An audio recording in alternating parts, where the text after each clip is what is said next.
Минималната плата и укинувањето на нормата како услов за неа може да отпуштат над 5000 текстилни работници. Ова денес на пресконференција го кажаа представници од текстилниот кластер и Организацијата на работодавачи, од каде уште еднаш алармираа за катастрофално тешката состојба во која се наоѓа оваа индустрија.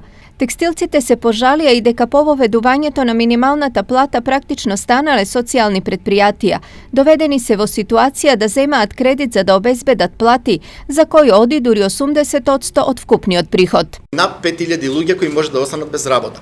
Зошто да останат без работа? Затоа што работодавачот не може вечно да ги дотира тие плати на послабите работници. Не велам лошите работници, велам послабите затоа што секој работник си има своји специфики, одредени дарби за работа, така да има работници кои се свесни дека не може да ги исполнуваат пропишаните норми и работни задачи, како и останати работници кои без проблем ја заработуваат оваа плата и заработуваат многу повеќе, затоа што просечните плати веќе отидуваат во производството на облека над 17.000 денари, но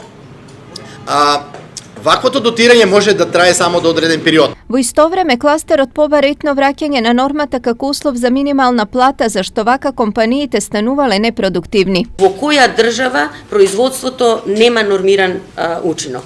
И како сето тоа би можело да биде нешто што не треба да се земе во предвид при наградувањето. Сите овие законски одредби со оглед на моќта, капацитетот на текстилните компании во делот на исплатата на платите и во делот на финансиската кондиција што ја имаат, оди кон тоа да се намалува продуктивноста. Поради ова, текстилците денес уште еднаш побараат државни субвенции со кои ќе бидат ослободени од 50% од придонесите за плата, а кои би биле насочени кон покачување на платите на подобрите работници. Ова барање пред неколку денови Министерката за труд и социјална политика Мила Царовска го отфрли како неприфатливо. Дали денешната пресконференција ќе смени нешто во ставот на владата е прашање со неизвесен одговор. Инаку во текстилната и кожарската индустрија работат околу 40.000 работници, од кои нешто над 8.000 се само во Штип.